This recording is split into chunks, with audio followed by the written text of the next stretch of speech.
নমস্কাৰ my news any বিশেষ অনুষ্ঠানলৈ মই প্ৰণয় বৰদলৈ আপোনালোকক জনাইছোঁ স্বাগতম।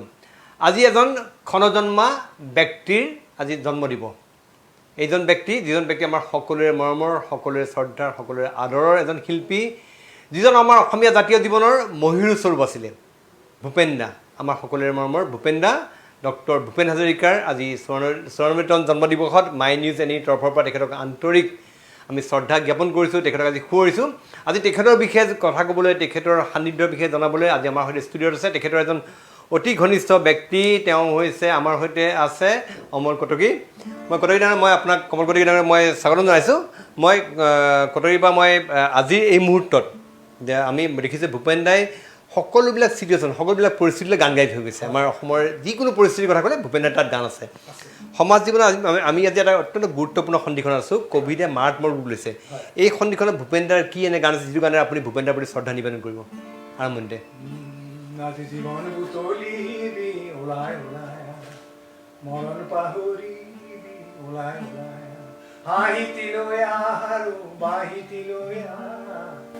আজি জ্যোতিৰ নতুন দিগন্তলৈ ওলাই ওলাই।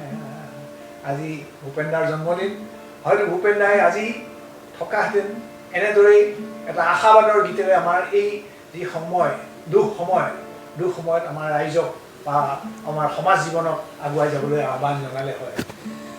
আমি কমল কটকী মাতি আনিছোঁ। ভূপেন দাৰ জীৱনৰ বহুবিলাক কথা আছে যিবিলাক কথা আমাৰ মানুহে এতিয়াও নাজানে। এজন বিশাল ব্যক্তিত্ব, এটা বিশাল বটবৃক্ষ। সেই বটবৃক্ষৰ সকলোবিলাক কথা, সকলো ঠাল ঠেঙুলি আমি অসমৰ মানুহে বা আমাৰ মানুহে আমি এতিয়াও গম নাপাওঁ। মই কমল কটকীৰ ওচৰত আকৌ এবাৰ গৈছোঁ। মই আপোনাৰ পৰা এই কথা জানিব বিচাৰিছোঁ। আপুনি আজি ভূপেন দা নোহোৱা হোৱা আমাৰ মাজৰ পৰা নোহোৱা কিবা বছৰ হৈ গ'ল, কিমান মিছ কৰে ভূপেন দাক আপুনি? অতিশয় মিছ কৰোঁ, কিন্তু মই মিছ কৰিলেও কিন্তু ভূপেন দা মোৰ লগত সদায় থকা যেন মোৰ আজিও ভাৱ হয়। সপোনত পাওঁ, গানত পাওঁ। আৰু মোৰ ঘৰত প্ৰথম ৰাতিপুৱা শুই উঠি প্ৰথম ভূপেন দাৰ মোৰ গোসাঁই ঘৰত সেৱা এটা কৰাৰ পিছত ভূপেন দাৰ ফটোখনত সেৱা কৰি মোৰ দিনটো আৰম্ভ হয়, আৰু ৰাতি শেষ হয় মোৰ ভূপেন দাৰ ফটোখনত সেৱা কৰাৰে। গতিকে ভূপেন দাক মোৰ জীৱনৰ এনেকুৱা ধৰণৰ দিনবোৰত, ভাল বেয়া সকলো দিনত মই পাইছোঁ, আৰু মোক বহুত অনুপ্ৰেৰণা কৰিছে। আৰু ভূপেন দা মোৰ জীৱনৰ এটা ডাঙৰ চেপ্টাৰ। বোধহয় যোৱা জন্মত কিবা চাগে ভাল কাম কৰিছিলোঁ, সেইকাৰণে ভূপেন দাক কিছু বছৰ সেৱা কৰাৰ মই সুযোগ পালোঁ। কেনেকৈ আপোনাৰ ভূপেন দাৰ সান্নিধ্যলৈ কেনেকৈ আহিলে আপুনি? ভূপেন দাৰ কেনেকৈ আপুনি তেওঁৰ ওচৰলৈ আহিলে? 1984 চনত মই ইঞ্জিনিয়াৰিং পাছ কৰি আহি নগাঁৱত আছোঁহি। তেনেকুৱাতে নগাঁৱত এখন সংগীত সন্ধিয়া হৈছিলে। তালৈ উষা মংগেশকাৰ, ভূপেন দা, হৃদয়নাথ মংগেশকাৰ আহিছিলে। সেইখন সংগীত সন্ধিয়াত মই প্ৰথম বজাবলৈ সুবিধা পাইছিলোঁ। তাৰপিছত মই 85 চনত গুৱাহাটীলৈ আহিলোঁ। আৰু তেতিয়া অমৰ দা, ভূপেন দাৰ এজন ভাতৃ আছিল অমৰ হাজৰিকাই, ভূপেন দাৰ সকলো সাংস্কৃতিক দিশ চোৱা চিতা কৰে। তেওঁ মোক কিবা এটা ভাল পালে। তাৰপিছৰ পৰা মই 85 যেতিয়া আহি গ'লোঁ গুৱাহাটীলৈ চাকৰি কৰিবলৈ, পাব্লিক হেল্থ ইঞ্জিনিয়াৰিঙত মই চাকৰি আৰম্ভ কৰিছিলোঁ। কিন্তু সেই চাকৰিটো মোৰ শেষ কৰা নহ'ল। আৰু তাৰপিছত মই 1989 চনত আছাম ইঞ্জিনিয়াৰিং ইনষ্টিটিউটত শিক্ষকতাত জইন কৰিলোঁ। তেতিয়াৰ পৰা মই গুৱাহাটীত অহাৰ পিছত ভূপেন দা বিহুত আহে, তাৰপিছত আৰম্ভ হৈ গ'ল। আৰু সেই জাৰ্ণি মোৰ আৰম্ভ হৈ গ'ল। দেশ বিদেশ ঘূৰিলোঁ ভূপেন দাৰ লগত। বহু দিন ৰাতি বিনিদ্ৰ ৰজনী কটাইছোঁ। এই দিহিঙে দিপাঙে ঘূৰিছোঁ। মোৰ গাড়ীখনতে ভূপেন দা পিছৰ ফালে মোৰ গাড়ীখনতে ঘূৰি ফুৰে। মাৰুতি 800 আছিল, কিন্তু ভূপেন দাৰ সেইবিলাক নাই। গাড়ী আৰু হ'লেই হ'ল। আৰু ভূপেন দাৰ কোনো কমপ্লেক্স নাছিল জীৱনত। আপুনিও জানে ভালকে পাইছে। মাটিৰ মানুহ আছিল ভূপেন দাক। আমি পাইছোঁ আচলতে মই য'ত থাকোঁ ৰিজাৰ্ভাৰ, আমাৰ সেই অঞ্চলত ভূপেন দা আৱাসী। ভূপেন আমি সৰুৰ পৰা জানো, সৰুৰ পৰা পাইছোঁ। আৰু এজন কৈছে যে এডাল বিশাল বটবৃক্ষ। মই আপোনাৰ পৰা জানিব বিচাৰোঁ, আপুনি ইমান দিন সান্নিধ্যত আছিলে, গালি খাইছিলে, মৰমটো যথেষ্ট কৰিছিলে? মৰম সাংঘাতিক মৰম কৰে।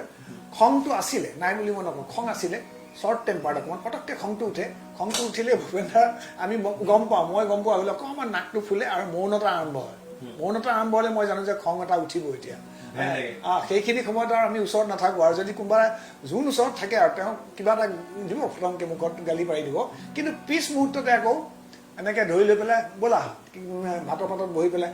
লোৱা এইকণ আলু পিটিকা হেন তেন নিজে বনাই দিব। আৰু ভূপেন দা খঙতো আকৌ বহুত সৃষ্টি হৈছিলে। এটা সৃষ্টিৰ কথা ক'ব মন গৈছে। অস্ত আকাশৰে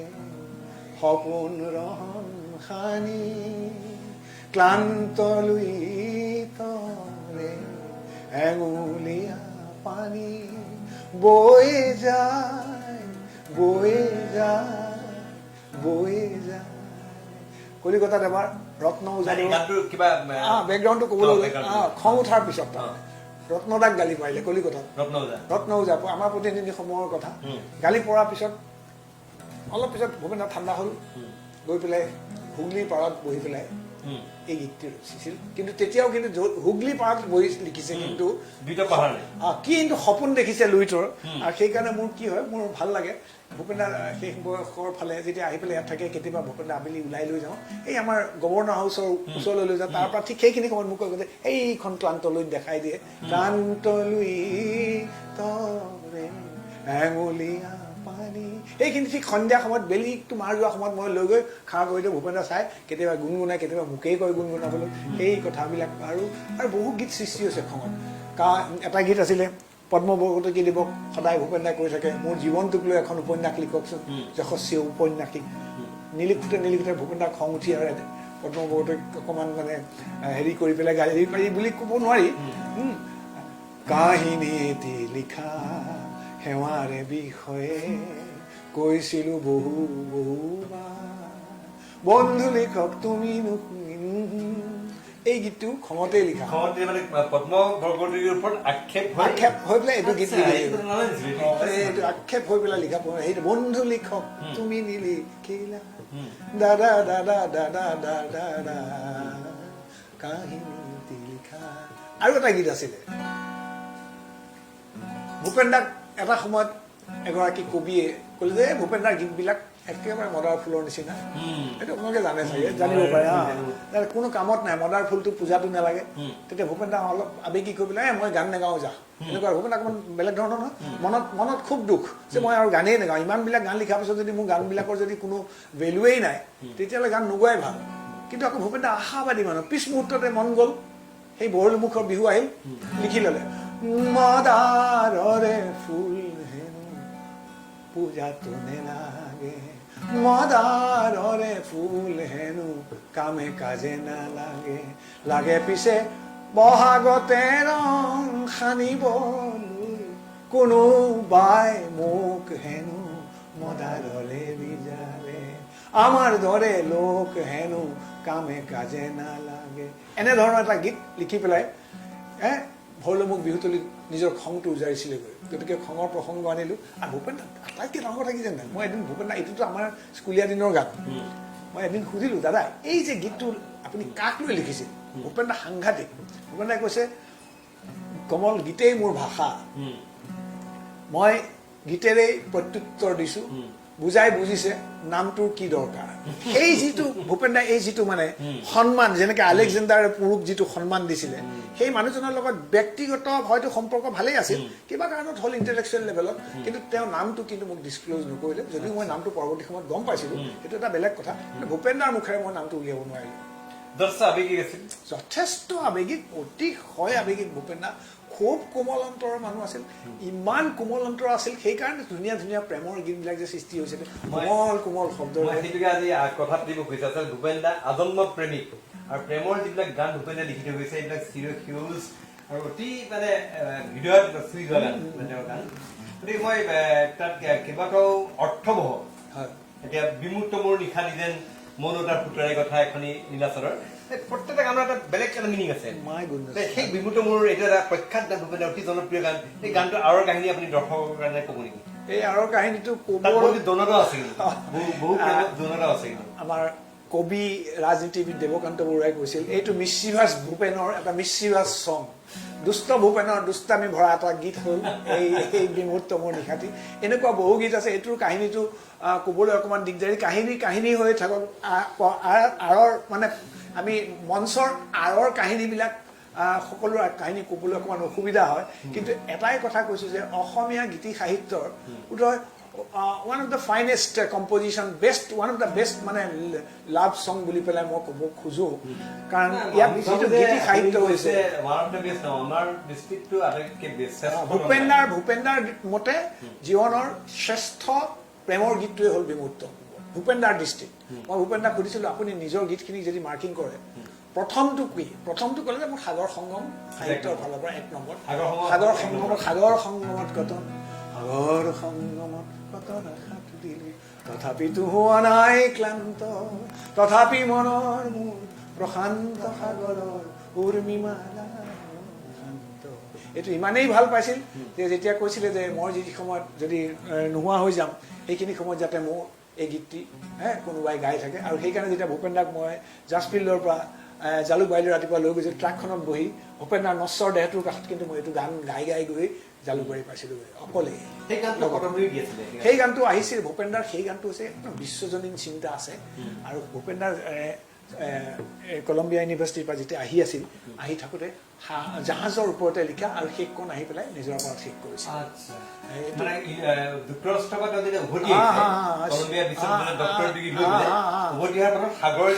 সাগৰত লিখা শেষ কৰিছে সাগৰৰ ওপৰতে লিখা কিন্তু সেইকাৰণে সাগৰ সংগমত কত নাখাওঁতে তাত বহু বিশ্বজনীন চিন্তা আছে গতিকে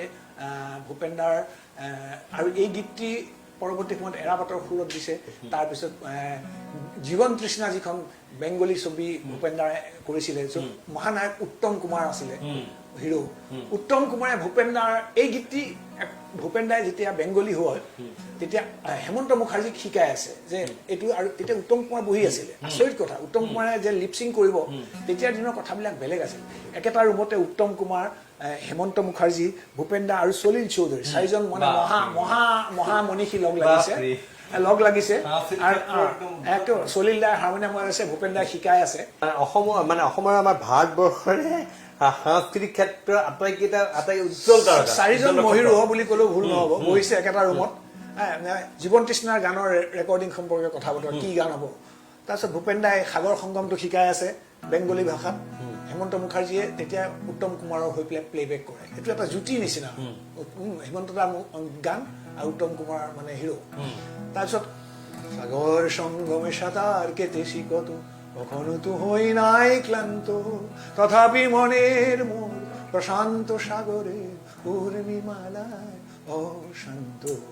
এই গীতটি শিকাই থাকোঁতে হেমন্ত দাই শিকাই আছে তুলি আছে হেমন্ত দাই গাই আছে হঠাৎ উত্তম কুমাৰে কৈছে হেমন্ত দা আপোনাৰ মুখত এই গানটো মই ভাল শুনা নাই বোলে কি বোলে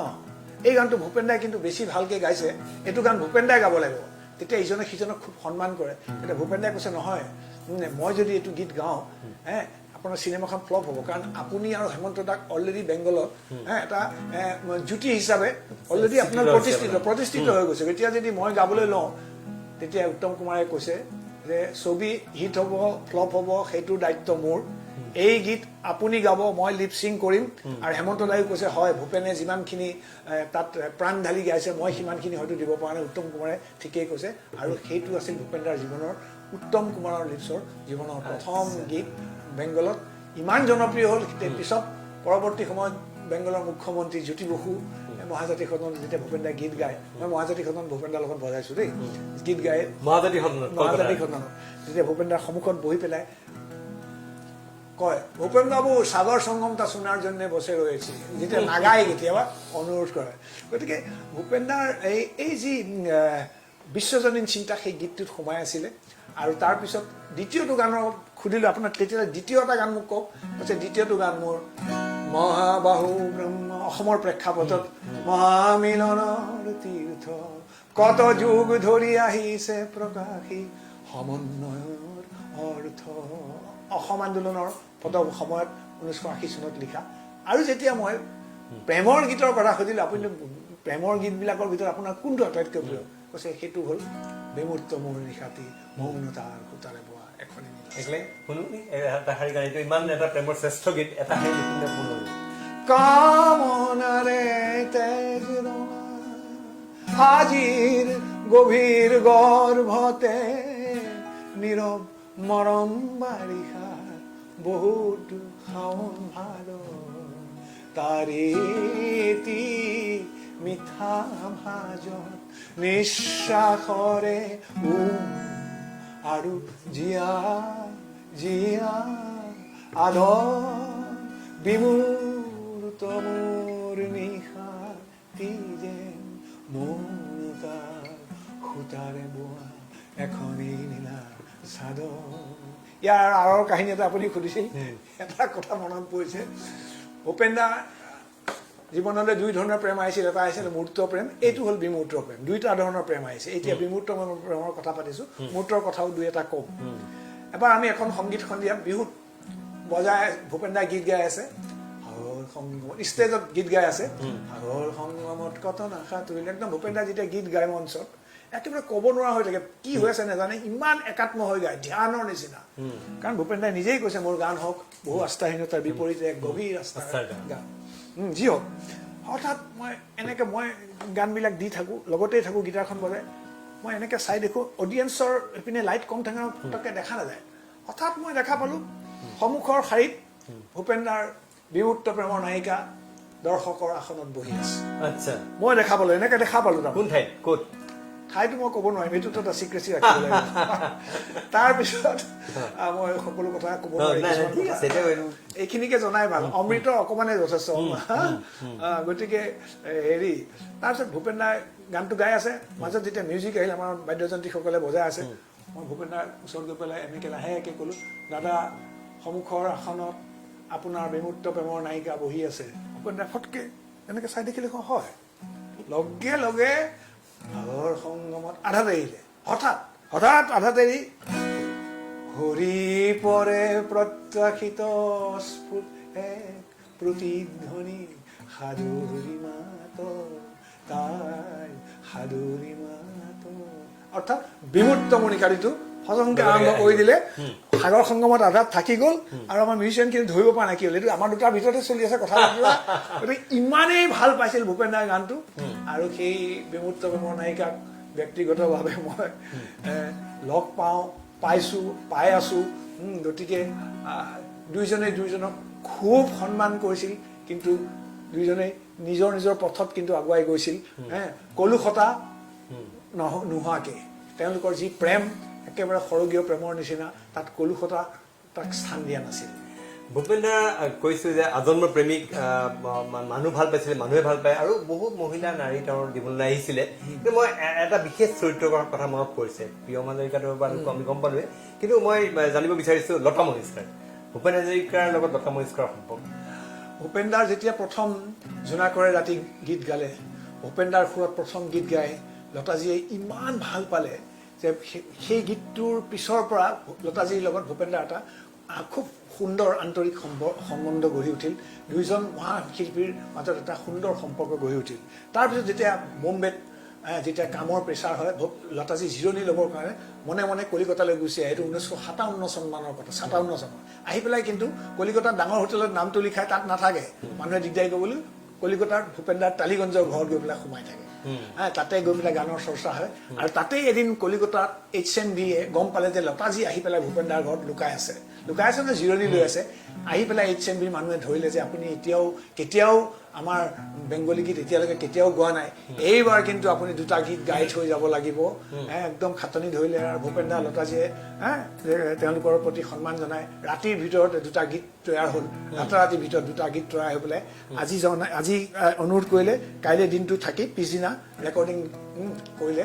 লতাজীৰ জীৱনৰ প্ৰথম বেংগলী গীত ৰংগিলা বাচিতে কেদাকে ঝুমঝুম ৰাতিৰ মায়া পৰহি পুৱাতে তুলুঙা নাওতে ৰংমন মাছলৈ গ'ল। পুলক বন্দ্যোপাধ্যায়ক মতাই আনিলে, কথাখিনি লাগিব। আৰু এটা আছে মনে ৰেখ বুলি পেলাই, সেই গানটো মনে ৰেখ, এই দুটা গীত লতাজীৰ জীৱনৰ প্ৰথম গীত। আচ্ছা, বেংগলী গীত। লতা মংগেশকাৰে তেওঁৰ জীৱনৰ প্ৰথম বঙালী গীতটো ভূপেন দাৰ পৰিচালনা হৈছে। আৰু মনে ৰেখটো হৈছিলে মনে ৰেখ। পৰৱৰ্তী সময়ত যেতিয়া মন প্ৰজাপতি ছবিত এইটো সুৰ তাৰমানে প্ৰথম কিন্তু মনে ৰেখ বুলি পেলাই কৰিছিলে 1957ত। আৰু পৰহি টুলুঙা পোৱাতে সেইটো আগত গাইছিল। পৰহি টুলুঙা ৰংমন মাছলৈ অলৰেডি সুৰ কৰা ভূপেন দাই অলৰেডি দিয়া আছিল, কিন্তু সেই সুৰটো ধৰি পেলাই গাইছে ৰংগিলা বাচিতে কেদাকে। আৰু মনে ৰেখটো যেতিয়া ভূপেন দাই শিকাই মোক কোৱা মতে, প্ৰথম বেংগলী গীত গাব লতাজী খুব পাৰফেকশ্যনিষ্ট। মনে ৰেখ যেতিয়া ভূপেন দাই এক লাইন গায়, এক লাইন শিকে, এক লাইন লিখে, তিনিজন বহি লৈ এই দুটা কালজয়ী গীত তাৰপিছত বহু গীত গালে লতাজীয়ে বেংগলী গীত সেইকাৰণে ভূপেন দাক লতাজীয়ে সাংঘাতিক শ্ৰদ্ধা কৰিছিল আৰু আনকি মোৰ মনত আছে ভূপেন দা যেতিয়া ধীৰুভাই আম্বানী হস্পিটেলত ২৬ অক্টোবৰৰ গধূলি ৫ নৱেম্বৰ ঢুকাইছে ভূপেন দাৰ খুব অৱস্থা ভাল নহয় তেতিয়া মই কাষতে আছোঁ লতাজীয়ে ফোন কৰি খবৰ লৈ থাকে সেইদিনা ফোন কৈছে যে আজি দিৱালীৰ শুভেচ্ছা জনাবৰ কাৰণে মই ফোন কৰিছোঁ কল্পনা লাজমীৰ ফোনটো আহিছে স্পীকাৰ ফোনত লগাই দিছে মই শুনি আছোঁ কাষতে ভূপেন দাক কৈছে আপুনি বহুত জীৱনত সংগ্ৰাম কৰিছে এই জীৱন সংগ্ৰামতো আপুনি জয়ী হ'ব মই দীপাৱলীৰ শুভেচ্ছা জনালোঁ বুলি কৈ ঠুকি মাত ভূপেন দাৰ তেতিয়া কণ্ঠৰুদ্ধ কাৰণ কণ্ঠত হেৰি সোমোৱাই দিছে মেডিকেল কাৰণত ভূপেন দাৰ কথা ক'ব নোৱাৰে ভূপেন দাৰ চকুলো নিগৰিছে আৰু বোধহয় লতাজীৰো চাগে মাত ঠুকি আৰু শেষত কৈছে amongst all outstanding Indians you are the best Bhupen da বুলি কৈ পেলাই লতাজীয়ে হিন্দীত কৈছে তাৰ মই ইংৰাজী অনুবাদটো কৈছোঁ amongst all outstanding Indians you are the best বুলি কৈ পেলাই ঠুকি মাতেৰে সেয়াই ভূপেন দা আৰু লতাজীৰ শেষ কথোপকথন মই নিজ কাণেৰে শুনিছিলোঁ ভূপেন দা আৰু লতা মংগেশকাৰৰ সম্পৰ্কৰ কথা পাতিলোঁ আমি সেইটো প্ৰেমৰ সম্পৰ্ক নে তেওঁলোকৰ মাজত কেনেকুৱা সম্পৰ্ক আছে এই বিষয়ে সবিশেষ আমি নাজানো জানে এইটো কথা পাতিব বিচৰা নাই কিন্তু মই এই কথা জানিব বিচাৰিছোঁ যিহেতু তেওঁৰ পত্নী প্ৰিয়ম হাজৰিকা প্ৰিয়ম হাজৰিকাৰ তেওঁ অভাৱ কেতিয়াবা অনুভৱ কৰিছিল বা কিবা কথাত ওলাইছিল নেকি ভূপেন দাই প্ৰিয়ম বৌৰ প্ৰতি সদায় সন্মানসূচক কথাই মোৰ আগত পাতিছিলে খুব কম আমি পাতিছিলোঁ মিছাটো নকওঁ কিন্তু ভূপেন দা প্ৰিয়ম বৌ হিচাপে নিজৰ যিটো মৰ্যাদা সেই মৰ্যাদাটো দিবৰ কাৰণে সদায় মানে চেষ্টা কৰিছিল আৰু প্ৰিয়ম বৌৱে কিন্তু এটা মই সেইকাৰণে প্ৰিয়ম বৌকো মই যথেষ্ট শ্ৰদ্ধা কৰোঁ কিমান দিন ধৰক ৬০-৬১ চনৰ পৰা দুয়ো বেলেগে আছে তাৰপিছত তেওঁ কানাডাত থাকিলগৈ সেই পশ্চিমীয়া হেৰিৰ মাজত থাকিও প্ৰিয়ম বদা পেটে হাজৰিকা হৈ কিন্তু শেষ দিনটোলৈকে থাকিব ইচ্ছা কৰাহেঁতেন তেওঁ নতুনকৈ সংসাৰ কৰিব পাৰিলে হয় কাৰণ ইমান কোৱালিফাইড জন এফ কেনেডিৰ মিছেছৰ বান্ধৱী এথেল কেনেডি একেলগে পঢ়া হাইলি কোৱালিফাইড দেখা শুনাই ধুনীয়া দেখাই শুনাই ধুনীয়া বয়সো বেছি হোৱা নাই কিন্তু তেওঁৰ প্ৰেমটো কিন্তু একেবাৰে মানে কি ক'ম অতি সৰগীয় প্ৰেম বুলি ক'ব পাৰি আৰু শেষ দিনটোলৈকে কিন্তু হাজৰিকা হৈয়ে থাকিব সেইকাৰণে মই তেখেতৰ প্ৰতি মোৰ সদায় শ্ৰদ্ধা আছে আৰু ভূপেন দাইও কিন্তু তেখেতক দুয়ো বেলেগে থাকিলেও কিন্তু কোনো ধৰণৰ কেতিয়াও যে এই এনেকুৱা ধৰণৰ কথা কোৱা শুনাই নাই সদায় সসন্মানে প্ৰিয়ম বদাৰ কথাই কোৱা মই শুনা পাইছিলোঁ আমাৰ মাজত যেতিয়া মই মোৰ পত্নীৰ লগত খুব কথা পাতিছিলোঁ ভূপেন দাই মোৰ পত্নী আশা তেওঁ ভূপেন দাৰ লগত 10 বছৰ ষ্টেজ কৰিছে সেই যে ষ্টেজত কেতিয়াবা কথা পাতে বা গাড়ীখনত আমি গৈ থাকোঁ এনেকুৱা ধৰণৰ কথাবিলাক সাংসাৰিক কথাবিলাক তেওঁৰ লগত বহুত পাতিছিলে আৰু কল্পনা নাজমীৰ ভূমিকা কেনেকুৱা আছিলে জীৱনত ভূপেনৰ জীৱনত কল্পনা যে 1977 চনত যেতিয়া কল্পনা গুচি আহিছে মুম্বাইৰ পৰা কল্পনা নাজমী ইমান মানে এটা নদী ওলোটাই বোৱা এটা ডিচিশ্যন ভূপেন হাজৰিকাৰ বয়স তেতিয়া 45-46 তেওঁৰ বয়স 17-18 বয়সত তেওঁ প্ৰেমত পৰিছে আৰু 77 চনত ভূপেন দাৰ বয়স 50 মান হ'ব আৰু কল্পনা নাজমীৰ বয়স হয়তো এনেকুৱা হ'ব 19-21-20 এনেকুৱা ধৰণৰ বয়স গুচি আহিছে ঘৰৰ বাধা নেমানি এটা সপোন লৈ আহিছে যে চিনেমা পৰিচালিকা হ'ব আৰু আহি দেখা পাইছে ভূপেন দাৰ অকণমান বিশৃংখল জীৱন কাৰণ ভূপেন দা অকলে থাকে কলিকতাত গীত গায় কিন্তু তেনেকে পইচা পাতি নিদিয়ে কোনোবাই কেতিয়াবা দিছে ভেলাপাতাত যাযাবৰী জীৱন বিশৃংখল জীৱন পকেটত কেইটামান পইচা ভৰাই দিয়ে গীত গাইছে কি দিছে ভূপেন দাই নেচাই তাৰে বাদ্যযন্ত্ৰীক পইচা দিয়াৰ পিছত নিজৰ নাথাকেই লাহে লাহে ভূপেন দাক শৃংখলাবদ্ধ ভূপেন হাজৰিকা কৰাত কিন্তু কল্পনা অৰিহণা আছে আৰু বহুতে আপোনাৰ কল্পনা নাজমীৰ বিষয়ে যদিও বহুতে আকৌ এনেকুৱাও ক'ব খুজিছে যে কল্পনা নাজমীয়ে ভূপেন দাক মানে অৰ্থনৈতিকভাৱে শোষণ কৰিছে তেনেকুৱা কথাবিলাক অভিযোগবিলাক আছিলে মানে বহুতে কৰিছে আজি আচলতে এইটো কথা ওলোৱা উচিত নহয় তেওঁ আজি স্বৰ্গত মই সেই কথাটো একেবাৰে হয় বুলি এইকাৰণে ক'ব নোখোজো কাৰণ কি হৈছে ভূপেন দাৰ খুব বেছি আৰ্নো কৰা নাছিলে ভূপেন দা কেতিয়াও কোনোদিন মই শেষৰ ফালে যেতিয়া টকা পইচা অকণমান দায়িত্ব লৈছোঁ অলপ আমি বঢ়াবৰ চেষ্টা কৰিছোঁ কাৰণ ভূপেন দা কোনো তেনেকুৱা ধৰণৰ ৰেপ থকা টাইপ শিল্পী নাছিল প্ৰফেচনেল আৰ্টিষ্ট নাই কিন্তু মানুহজন প্ৰফেচনেল পইচা লোৱাৰ ক্ষেত্ৰত নহয় কিন্তু গীত গোৱাৰ ক্ষেত্ৰত সাংঘাতিক প্ৰফেচনেল গতিকে যিখিনি পইচা পাইছিল খাই বৈ চলি আছিল অদ্ভুত পইচাও আৰ্ণ কৰা নাছিল তাৰে খালি ঋষিকেশ এপাৰ্টমেণ্ট যিটো মুম্বাইৰ সেইটো কল্পনা নাজমীয়ে আৰু ভূপেন দাই মিলি পেলাই লৈছিল আৰু কল্পনাই আৰ্ণ কৰিছিল কাৰণ কল্পনাৰ হিন্দী চিনেমাবিলাকত ডাইৰেকশ্যন দিয়া কামখিনি বা সেইখিনিৰ পৰা পইচা তেওঁ পাইছিলে গতিকে ভূপেন দাক আধাৰ হিচাপে লৈছিল ভূপেন দাই যথেষ্ট সহায় কৰিছে আৰু যদি ভূপেন দাৰ কাষলৈ নাহিলে হয় মই নাজানো কল্পনা লাজমীয়ে ইমানখিনি হিন্দী চিনেমাত প্ৰতিষ্ঠিত হৈ মই পাৰিলে হয় নে নহয় মোৰ এইটো এটা মই ক'ব নোৱাৰিম কিন্তু আপুনি যিটো ক'লে যে কল্পনা লাজমীয়ে এটা কাম কৰিলে ভূপেন দাক অলপ শৃংখলাবদ্ধ জীৱনৰ মাজলৈ আনিলে আৰু সেই বয়সলৈ চোৱা চিতাখিনি ঠিকেই কৰিলে কিছু তেখেতৰ অকণমান ৰোহৰ ব্যৱহাৰ এটা আছে ভূপেন দাৰ ক্ষেত্ৰতো কেতিয়াবা হয় কিন্তু তাৰ মাজতো কিন্তু মানুহগৰাকীৰ অন্তৰখন কোমল আছিল মই যিটো গম পাওঁ আৰু মানে কমপ্লেক্স নাছিলে এতিয়া মই যাওঁ যেতিয়া ভূপেন দাই মাতে বম্বেলৈ মই তেওঁলোকৰ ঘৰতে থাকোঁ একেলগে থাকোঁ মই ভূপেন দা কল্পনা লাজমী কল্পনাজীৰ দেউতাক মাক একেখন ঘৰতে একেলগে খাওঁ একেলগে থাকোঁ অথচ মোক সেইখিনি সন্মান মৰম নকৰিলেও হয় মোক হোটেল এখনৰ ৰুম এটা দিলেও মই থাকিব পাৰোঁ তেওঁলোকৰ কামতে যাওঁ তেওঁলোকৰ ঘৰতেই থাকোঁ আৰু সদায় যেতিয়া চিনাকি কৰি দিব মোৰ ভূপেন দাৰ এছ'চিয়েট বুলিহে মোক কৈছিল কোনোদিন এই লেগছ হেণ্ডছ এনেকুৱা ধৰণৰ শব্দ ব্যৱহাৰেই নহয় ডিগনিফাইড মানে হাইলি কোৱালিফাইড চেইণ্ট জেভিয়াৰ্ছৰ ছাত্ৰী কিন্তু অকণমান আউটস্পকেন আছিল সেইকাৰণে অসমৰ মানুহৰ ক্ষেত্ৰত তেওঁৰ ভূমিকাটো কিছু কোমল হোৱা হয় ভাল আছিল বুলি মই ভাবোঁ অলপ ৰুঢ় ব্যৱহাৰৰ কাৰণে তেওঁ অলপমান অকণমান শ্বৰ্ট টেম্পাৰ্ড মানুহজন আৰু মই যিহেতু ভূপেন দাৰ জীৱনলৈ আৰু প্ৰেম আহিছিলে আপোনাৰ ভূপেন দাৰ জীৱনলৈ প্ৰেম ভূপেন দা স্কুলীয়া এই সৰু কালৰ পৰা প্ৰেম আছে ভূপেন দা যেতিয়া একেবাৰে সৰু ভূপেন দাৰ হাতৰ ঘৰত এগৰাকী ছোৱালী আছিলে এই চোৱা চিতা কৰা তেজপুৰত মহেশ্বৰীয়ে ভূপেন দাক সৰু তেতিয়া ভূপেন দা ক্লাছ স্কুল যায় অলপ হৈছে আৰু এইটো বুলিলে মোৰ ৰাজ কাপুৰৰ চিনেমাখনলৈ মনত পৰে ভূপেন দাৰ জীৱনটো অকণমান বেয়া নাম জোকাৰ টাইপ এই তাই মৰম কৰে ভূপেন দাই তাইৰ লগতে শুৱেও খায়ো সাবত মাৰি ধৰি পেলাই ৰাতি খুৱাই মাকৰ তাই আৰু তেনেকুৱা তাই লাহে লাহে গাভৰু হ'ল তাৰপিছত ভূপেন দাই তেনেকৈ মৰম কৰে খুব কৰে ভূপেন দাই মৰমতে চুমা তোমাও খায় তাৰপিছত তাই এদিন ওচৰৰ ড্ৰাইভাৰ এটাৰ লগত গাড়ী এজনৰ লগত কোনোবা এজনৰ লগত পলাই গুচি গ'ল ভূপেন দাই মানে সেই পলোৱাৰ পিছত মুখ চুখ ভূপেন দাই 3 দিনমান ৰুমৰ পৰা ওলোৱাই নাই যেন একদম প্ৰেমিকা নাইকিয়া হৈ গ'ল সেইটো এটা ভূপেন দাই কৈছে মোৰ এক প্ৰকাৰ এইটো বাৎসল্য প্ৰেম বুলিয়ে ক'ব পাৰি সেই প্ৰেম তাৰপিছত আৰু তেনেকুৱা আহিছে ভূপেন দাৰ প্ৰথম প্ৰেম হৈছিলে অল ইণ্ডিয়া ৰেডিঅ'ৰ যেতিয়া ভূপেন দাই চাকৰি কৰে গীত গাবলৈ মাতে ভূপেন দাই গীত প্ৰগ্ৰাম এছিষ্টেণ্টৰ চাকৰি কৰে তেতিয়া এগৰাকী নাৰী কণ্ঠই শ্বিলং ৰেডিঅ'ৰ পৰা গীত গায় ভূপেন দাই গুৱাহাটীৰ পৰা গীত গায় দুটা ৰেডিঅ' ষ্টেচনৰ মাজত প্ৰেম হয় প্ৰেম হোৱাৰ পিছত আৰু এনেকুৱা প্ৰেম পৃথিৱীত ক'তো হোৱা নাই মানে ৰেডিঅ' ষ্টেচনৰ প্ৰেম পৃথিৱীত বোধহয় অসমত ভূপেন হাজৰিকাই কৰিছে এটা শ্বিলং আৰু গুৱাহাটী ভূপেন দাই দুপৰীয়া যদি ইয়াত এটা গীত গাই দিয়ে প্ৰেমৰ তাৰ পিছদিনা বা আবেলিলৈ যিটো সময়ত হয় এটা গীত সেই ছোৱালী কণ্ঠত উত্তৰ হিচাপে ভাঙি আহে আচৰিত কথা আৰু ইয়াত ভূপেন দাৰ মই পিছত সুধিছে আৰু ইয়াত গীতটো লিখি দিয়ে ভূপেন দাক ছৈয়দ আব্দুল মালিক ডাঙৰীয়াই আৰু শ্বিলং ৰেডিঅ'ত গীতটো লিখি দিয়ে পদ্ম বৰকটকী ডাঙৰীয়াই তাৰপিছত এনেদৰে দুটা ৰেডিঅ' ষ্টেচনৰ মাজত প্ৰেম হ'ল এদিন ধৰা পৰিল মেহৰা মাছানী আছিলে ষ্টেচন ডাইৰেক্টৰ বহুত কাৰা মহিলা আহি পেলাই ভূপেন দাক ক'লে এই ভূপেন এইবিলাক কি হৈছে দুটা ৰেডিঅ' ষ্টেচনৰ মাজত কি ফুচু প্ৰেম হৈছে এনেকুৱা কথা আমি কেতিয়াও শুনা নাই বন্ধ কৰা এইবিলাক ধমক দিলে কিন্তু ৰেডিঅ' ষ্টেচনৰ প্ৰেম বন্ধ হ'ল তাৰ পৰা চিঠি আৰম্ভ হৈ গ'ল নীলাখামৰ চিঠি আহিলে ভূপেন দাই চিঠিবোৰ চাই পঢ়ি পেলাই কিন্তু উত্তৰ নিদিয়ে ভূপেন দা এনেও চিঠি পত্ৰ উত্তৰ দিয়া বেয়া আছিলে যি হওক খুব দৰকাৰ নহ'লে চিঠি পত্ৰ নিলিখে তালৈকে এদিন চিঠি অহা বন্ধ হৈ গ'ল তেতিয়া ভূপেন দা চিঠি নহা হ'লেও তেতিয়া ভূপেন দাই চিঠি দিয়া আৰম্ভ কৰিলে তেওঁ আকৌ ৰিপ্লাই নিদিয়া হ'ল শেষত দুয়োৰে মাজত দুৰ্বাৰ প্ৰেম হ'ল কিন্তু সেই প্ৰেম বিবাহলৈ পৰিৱৰ্তন নহ'ল সেয়ে পৰৱৰ্তী সময়ত তাৰেই ফলত এটি গীত লিখিছিলে তোমাৰ দেখো নাম পত্ৰ লেখা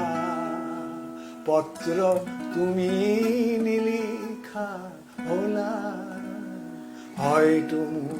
পুৰণা ঠিকনা তোমাৰ মনত নাই এই যে চিঠিৰ গানটো কৈ ল'বে এইটো এটা একদম মানে এখন চিঠিয়ে যেন লিখিছে তেনেকুৱা যদি সুৰটো যদি বাদ দি পেলাই পঢ়ি দিয়া যায় এখন লাভ লেটাৰ যেন নিচিনা এনেকুৱা গীতি সাহিত্য মাই গুডনেছ ভাবিলে সাহিত্যৰ ক্ষেত্ৰত ভূপেন দাৰ যিটো লেখা যিটো প্ৰত্যেকটা শব্দৰ এটা অৰ্থ আছে তাৰ প্ৰত্যেক শব্দৰ অৰ্থ আমাৰ হৃদয় ছুঁই যায় যেতিয়া প্ৰেয়সী মনৰ গৰাকী এৰি ধনৰ গৰাকী বহিলে ভূপেন দাৰ পিছত লিখিছে বহাগ মাহৰ লগতে দিন আহিল বৰ দৈছিলা সেই ধুমুহাত কাৰোবাৰ সতে তুমি দেখো গুচি গলা মনৰ গৰাকী এৰি তুমি ধনৰ গৰাকী বুলিলা ধন ধন বুলি ধনৰ প্ৰেমেৰে স্বৰূপ প্ৰকাশ কৰিলা ভূপেন্দ্ৰ বৰ আশাবাদী আছিল সেইকাৰণে শেষত কৈছে কি জীয়াই থাকি এখন সমাজ গঢ়িবৰ মোৰ মন আছে য'ত সোণতকৈও মানুহৰ দাম সোণতকৈও মানুহৰ দাম অলপ হ'লেও বেছি আছে অলপ হ'লেও বেছি আছে সুন্দৰ মই এই কথা জানিব মন যায় তেখেতৰ গীতৰ কথা আৰু সুৰ সেইবিলাক সৃষ্টি হোৱাৰ আঁৰৰ এটা প্ৰেক্ষাপট আছে হয় ভূপেন্দ্ৰৰ প্ৰত্যেকটো গীতৰ আঁৰত একোটা জীয়া কাহিনী আছে গীতটো প্ৰেমৰে হওক বা সমাজ জীৱনৰে হওক বিপ্লৱৰে হওক এটা গীত আছে ভূপেন্দ্ৰ এদিন সুধিছিলো মই এদিন ভূপেন্দ্ৰ আপুনি ইমান সুন্দৰ সুন্দৰ গীতবিলাক কেনেকৈ লিখে কৈছে তেতিয়া কৈছিল যে মোৰ এটা কাহিনী থাকে সৰু এটা বিন্দুতে ভূপেন্দ্ৰৰ সিন্ধু থাকে বুলি বিশ্বাস কৰিছিল এদিন কৈছিল এই গীতটো গান জনাব মন গৈছে মোৰ ভূপেন্দ্ৰ এদিন গৈ আছিল এফালে গাড়ীখন হঠাৎ বেয়া হ'ল ৰাস্তাৰ কাষত গাড়ীখন ৰাখিলে এজোপা গছৰ তলত ড্ৰাইভাৰে ক'লে যে অকণমান ৰিপেয়াৰ কৰোঁতে অকণমান সময় লাগিল তেতিয়া সেই বোধহয় নুৰুল দা আছিলে ভূপেন্দ্ৰৰ গাড়ীখন চলাইছিলে নুৰুল কা বুলি কয় আৰু জয়ন্ত হাজৰিকা তেতিয়া লগত ভূপেন্দ্ৰৰ অনবৰত থাকেই তাৰপিছত ভূপেন্দ্ৰাই কাষতে এটা ডাক বংলো আছিল ভূপেন্দ্ৰক সোমাই বুলি অকণমান আপুনি জিৰণি লওক মই গাড়ীখন ঠিক কৰোঁ মানে সোমাই গ'ল ভূপেন্দ্ৰ হঠাৎ ভূপেন্দ্ৰক অপ্ৰত্যাশিতভাৱে এগৰাকী নাৰীয়ে দেখা পায় ভূপেন্দ্ৰ গৈছে আৰু একদম আৱেগত চুমা এটা যাচিছিলে আৰু সেই চুমাৰ যি আৱেগ সৃষ্টি কৰিলে ভূপেন্দ্ৰৰ দেহত ক্ষণিকৰ বাবে ভূপেন্দ্ৰৰ সেই যে এটা বিন্দুত এটা চুমাত এটা গীত সৃষ্টি হ'ল পৰৱৰ্তী সময়ত তেওঁ খুব শুশ্ৰূষা কৰিলে তাত কোনো কলুষতা নাথাকি সেই প্ৰেমক কোনো কলুষতা কিন্তু ভূপেন্দ্ৰাই আহিবলৈ নিদিলে গীততেই কৈ গৈছে মই কম ভূপেন্দ্ৰাই আৰু সেই গীতটোৰ ষ্টাইলটোৱে বেলেগ যিটো ঘটনা হৈছে ঘটনাটো গীতটোৰে বৰ্ণাইছে মোৰ জীৱন ৰথ এবাৰ হঠাতে থমকি ৰৈছে এইখিনি কথাৰে আৰম্ভ কৰিছে কিন্তু এনেতে দেহ ৰন্ধ্ৰে ৰন্ধ্ৰে তুলিলে শিহৰণ তোমাৰ উঠৰ পৰশে মোৰ ছন্দে ছন্দে উৰে প্ৰেমৰ সুবাস আজি মন আছে কিবা তাৰ পিছত কৈছে সৰ্বসত্তা মোৰ হল ধন্য তুমি দিলা মিঠাশ্ৰয় তোমাৰ উদাৰতাৰ নলওঁ সুযোগ কিন্তু লোৱা নাই অকলে এহাল ডেকা গাভৰু বুলিয়ে মই কৈছো তাত কিন্তু কোনো ধৰণৰ শাৰীৰিক যিটো সম্পৰ্ক হবলৈ দিয়া নাই তোমাৰ উদাৰতাৰ নলওঁ সুযোগ স্মৃতি মাথুৰ অঘৰীৰ ঘৰ জানো কাহানী বা হয় আৰু আমাৰ মিলনো দেখো বৈধন সম্ভৱ মহিলাগৰাকী বিবাহিতা আছে সেই মিলন হওক চিৰ বিৰহ প্ৰতীক এটা থাকি গ'ল বিৰহ প্ৰতীক গতিকে এয়াই আছিল ভূপেন্দ্ৰৰ প্ৰেমৰ নমুনা আৰু ভূপেন্দ্ৰৰ প্ৰেমবিলাক কেনেকে হয় আৰু চিত্ৰায়ন কৰে ভূপেন্দ্ৰই সেইকাৰণে ভূপেন্দ্ৰক এম.এ. হুছেইনে কৈছিল ভূপেন তুমি গীতেৰে ছবি আঁকা আৰু মই ছবিৰে গীত গাব খোজো সেইকাৰণে গজগামিনীৰ কাৰণে ভূপেন্দ্ৰক নিৰ্বাচিত কৰিছিল এম.এ. হুছেইনৰ নিচিনা লোকে হিন্দী ছবি অতিশয় বন্ধু আছিল এম.এ. হুছেইন এবাৰ আহি পেলাই নিজৰ পৰা ঘৰটো চাই গৈছিলে মই অকণমান আমাৰ সময় বেছি নাই মই আপোনাৰ আৰু তোমাৰ কথা পাতিব মন গৈ আছে এটা ভূপেন্দ্ৰৰ যিটো জীৱন এই জীৱনৰ প্ৰতিনিধিত্ব কৰি সেইটো মই এটি যাযাবৰ এই গানটো প্ৰেক্ষাপট আপুনি জানি কেনেকে ভূপেন্দ্ৰ যে ঘূৰি ফুৰিছে ভূপেন্দ্ৰাই নিজৰ কলিকতাৰ জীৱনতে যেতিয়া ওৰ পৰা তললৈ গৈ আছে ভূপেন্দ্ৰ এটা জাৰ্ণি কৰিছিল সেই জাৰ্ণিটোৱে তাত লিখা আছে মই লুইতৰ পৰা মিছিছিপি হৈ ভলগা ৰূপচাল ভলগা পালে গৈ অটোৱাৰ পৰা অষ্ট্ৰিয়া হৈ পেৰিছ সাবতিলো মই লুৰাৰ পৰা পুৰণি ৰহন চিকাগোলে কৰি আলো গালিবৰ্ষেৰ দুচাম্বেৰ মিনাৰত শুনা পালো মাৰ্ক টুৱেইনৰ সমাধিত বহি গৰ্কিৰ কথা কলো বাৰে বাৰে দেখো বাটৰ মানুহ আপোন হৈছে যাযাবৰী জীৱনটোক তাত গীতেৰে ধৰি বিশ্ব পৰিৱৰ্তন কিন্তু ভূপেন্দ্ৰ যাযাবৰী কিছুমান যেনেকে আমি আৱাৰা বা যাযাবৰী বিলাক কিছুমানৰ লক্ষ্য নাথাকে ভূপেন্দ্ৰ কৈছে বহু যাযাবৰ লক্ষ্যবিহীন মোৰ পিছে আছে ৰঙৰ খনি য'তেই দেখিছো ভগাই দিয়াৰ মন মই দেখিছো অনেক গগন চুম্বী অট্টালিকাৰ শাৰী তাৰ সাথে দেখিছো কত না গৃহহীন নৰ নাৰী বহু দেশে দেশে গৃহদাস দেখি চিন্তিত হবৰ মনৰ মানুহ বহুতেই দেখো ঘৰতে হৈছে পৰ সেই মই যাযাব এজন বিস্ময় মানুহ বিস্ময় মানুহ অপৰিসীম প্ৰতিভাৰ অসমত এনেকুৱা এটা বিষয় নাই যিটো বিষয়ৰ ওপৰত ভূপেন্দাৰ গান নাই আজি যদি মই চাওঁ আকৌ মই ঘূৰি আহিছো আৰম্ভণি শেষ কৰিব খোজো শেষ কৰো লাহে ভূপেন্দাৰ ৰাজনৈতিক জীৱনৰ কথা পাতিবলগীয়া আছে ভূপেন্দা বিধায়ক আছিলে 1967 চনত ভূপেন্দা নিৰ্দলীয় পাৰ্টি আছিল কিন্তু মই জানো যে ভূপেন্দাই খুব মানসিকভাৱে আঘাত পাইছিলে যিটো 2005 চনৰ 4 চনৰ যি লোকসভা নিৰ্বাচন সেই নিৰ্বাচনত পৰাভূত হয় আৰু মোৰ এতিয়া মনত পৰে ভূপেন্দাই সেই সময়ত যেতিয়া নিৰ্বাচনী প্ৰচাৰ কৰিছিল মই এটা যাত্ৰা মই সংগী আছিলো জানো মই যেতিয়া কাম কৰিছিলো টিভি চেনেলত সেই চেনেলৰ হৈ মই তেওঁলোক গোটেই দিনটো আছিলো ৰাতিপুৱা তেওঁ শুই উঠাৰ পৰা দুটাই দিন তেওঁলোক ঘূৰি মই এতিয়া মনত পৰে মই যেতিয়া গুৱাহাটী ইউনিভাৰ্চিটি পাৰ হৈছো তেওঁ গুৱাহাটী ইউনিভাৰ্চিটিৰ বিখ্যাত গীত গাইছে জিলিকা বলিউডৰ পৰা তাৰ পৰা তেওঁ মোৰ লগত আমি গাড়ীৰে গলো গৈ ৰাজনৈতিক সভাত তেওঁ ভাষণ দিছে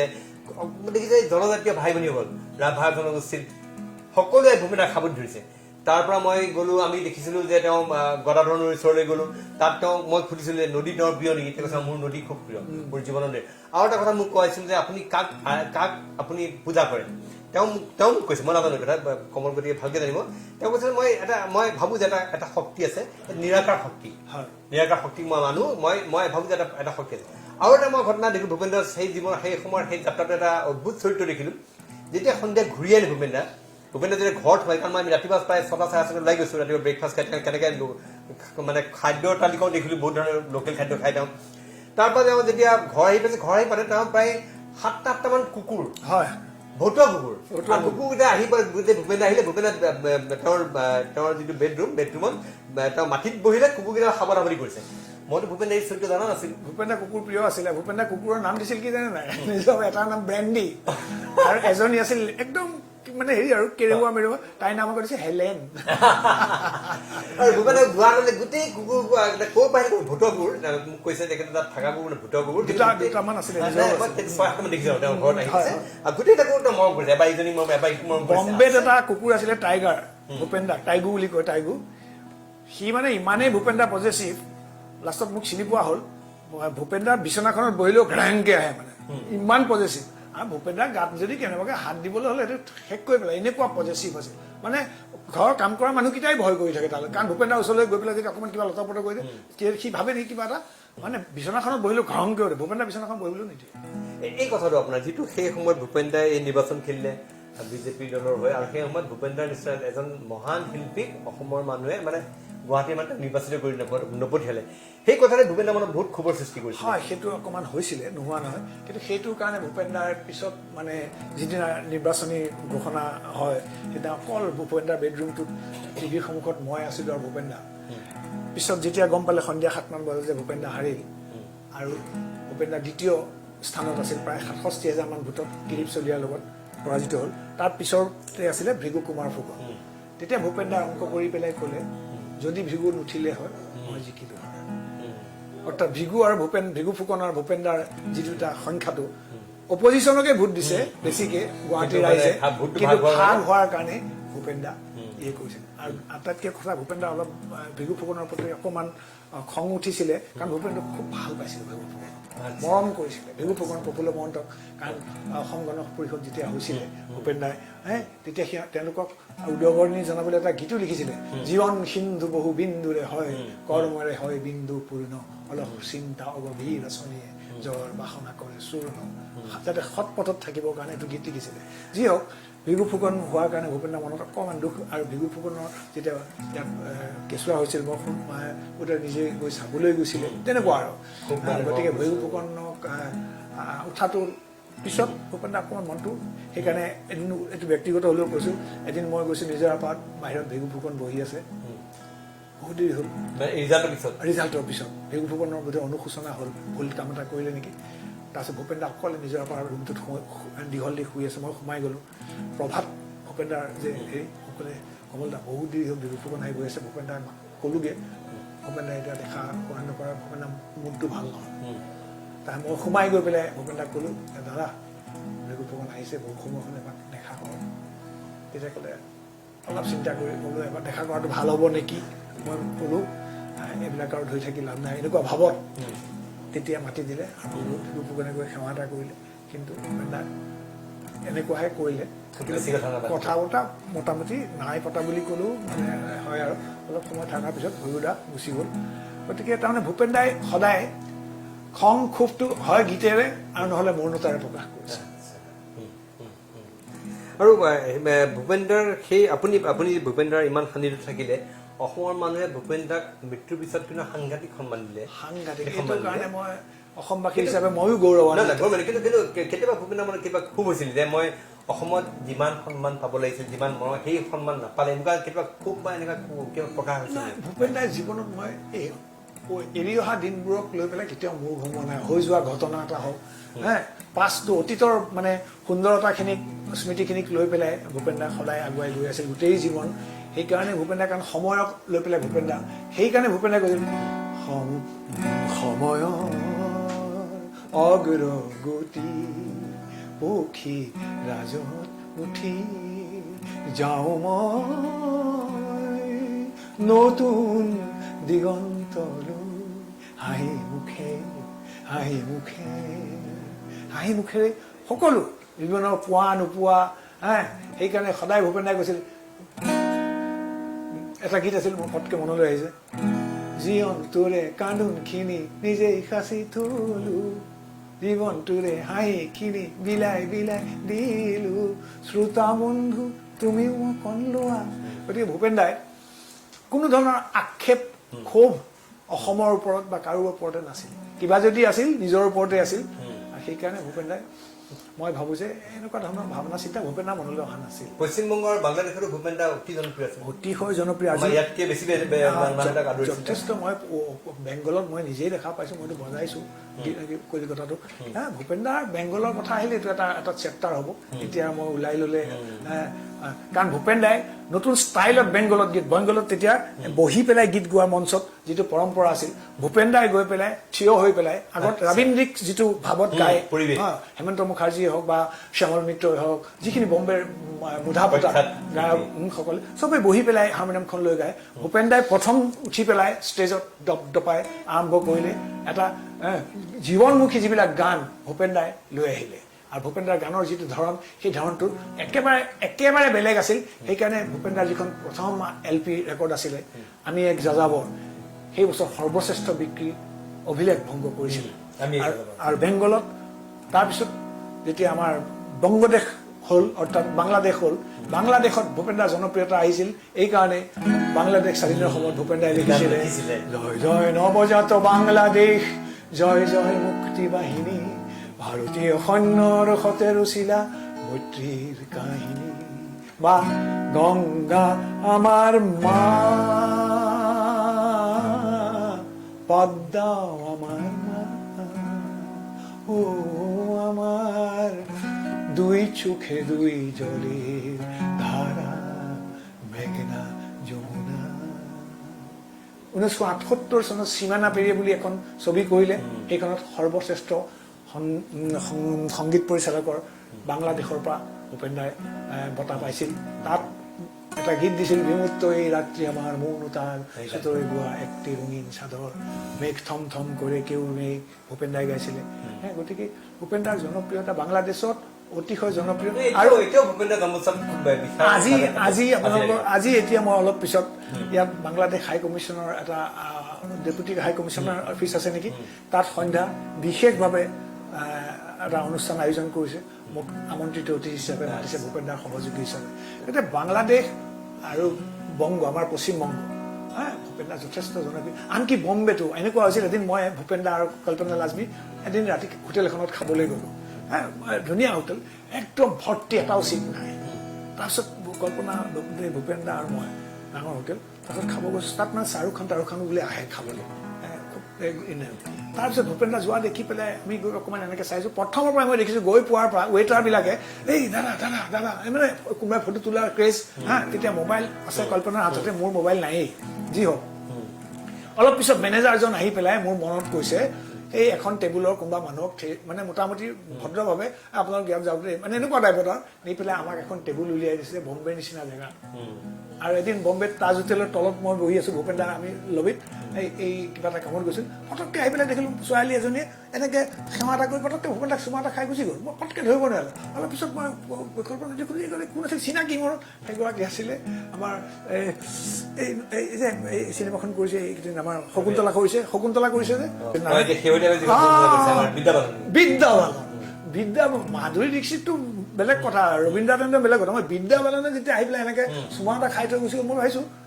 আমি স্ক্ৰীণতে দেখি থাকোঁ অলপ চাপৰ ধৰণৰ বোলো কোন এইগৰাকী ছোৱালী কৈছে যে বিদ্যা বালন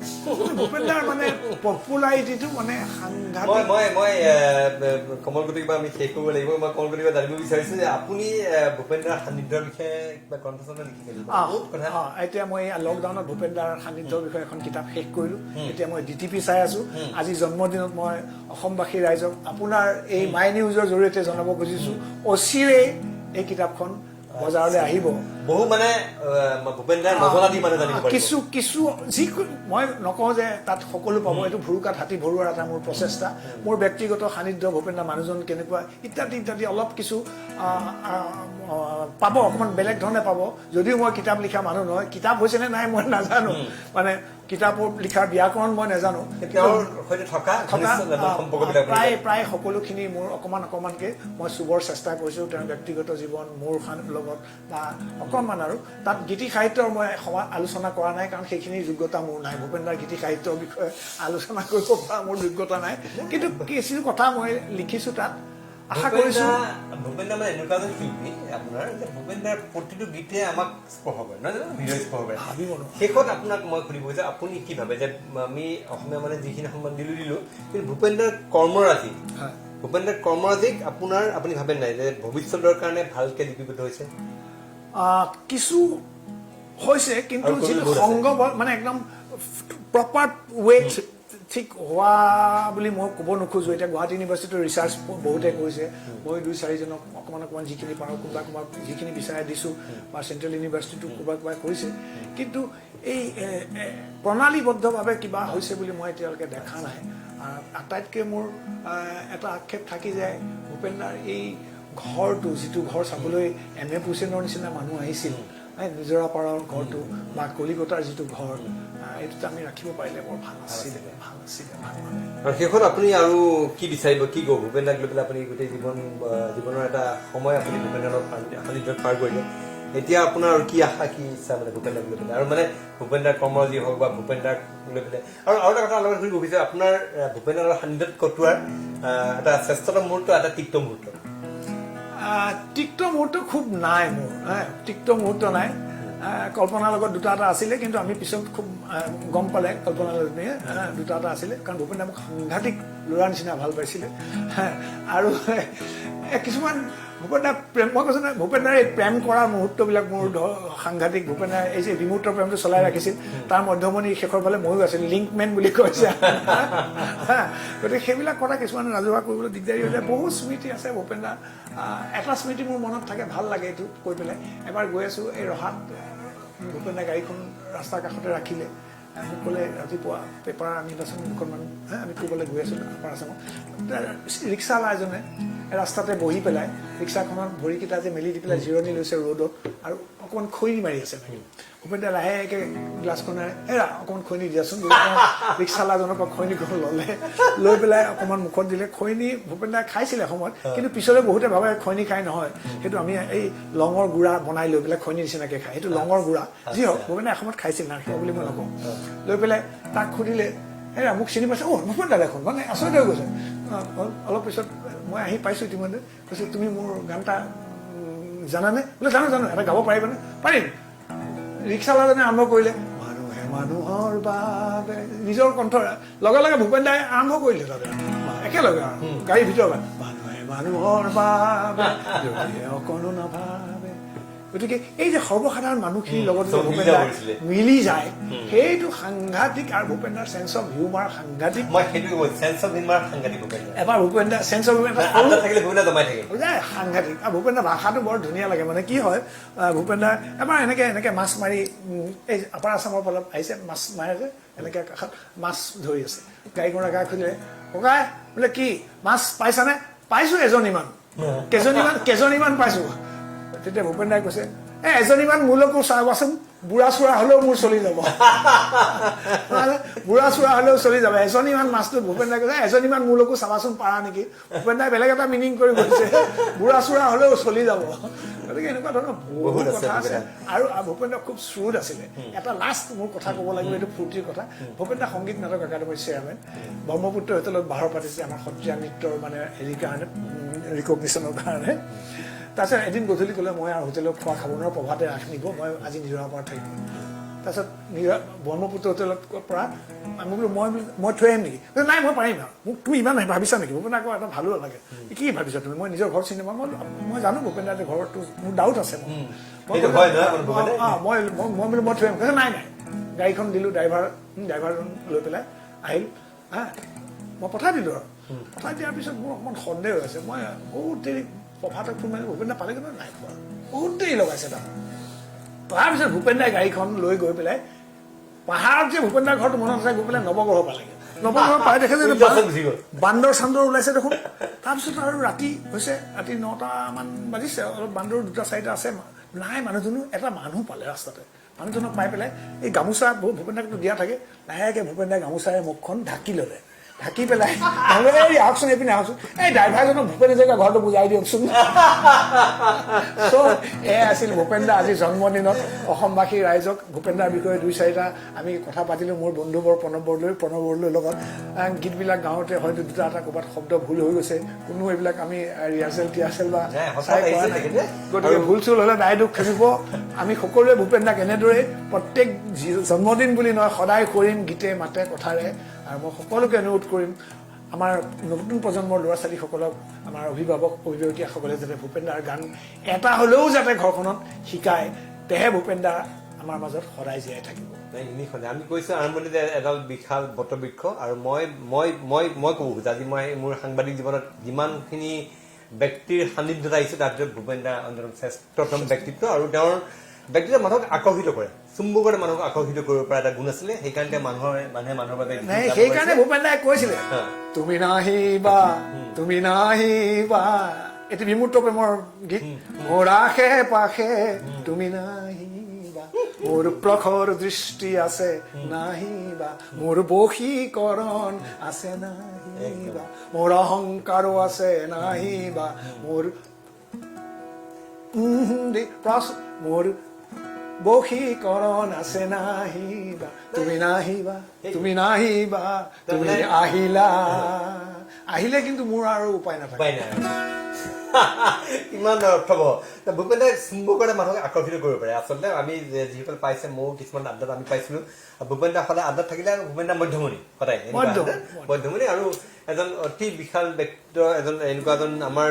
এনেকুৱা এজন মনীষা আমি আচলতে আমাৰ জীৱনকালত আৰু এনেকুৱা এজন দ্বিতীয়জন এনেকুৱা এজন মনীষা পাম যে মোৰ সন্দেহ আছে আমাৰ জীৱন সন্দেহ আছে কিন্তু আমি গৰ্ব কৰিব পাৰোঁ যে আমি ভূপেন দা জন্মগ্ৰহণ কৰাৰ সময়ত আমিও জন্মগ্ৰহণ কৰিছোঁ অসমত আপুনি মই আমি সান্নিধ্য পাইছোঁ নিশালে আমি আমাৰ অনুষ্ঠান সামৰিব লাগিব আৰু আজি কমল কটকী আহিলে তেখেতে বহুবিলাক ভূপেন দাৰ জীৱনৰ অজনা দিশা যি ইয়াত আলোকিত কৰিলে তাৰ কাৰণে মই তেখেতক আন্তৰিক ধন্যবাদ জ্ঞাপন কৰিছোঁ সুবিধা কণ দিয়াৰ কাৰণে প্ৰণৱ বৰদলৈ মোৰ বন্ধু এতিয়া খালি কটকী এটা অনুৰোধ শেষত এটা গীতেৰে ভূপেন দাৰ প্ৰতি আমি শেষ কথা জনাম মানুহে হ'ব পাৰে বেলেগ এটা মই ভূপেন দাৰ প্ৰতি শ্ৰদ্ধা জ্ঞাপন কৰি আমি এটা কবিতা কৰি দিলোঁ ভূপেন দা ঠিক আছে ভূপেন দাই কিয় গান গায়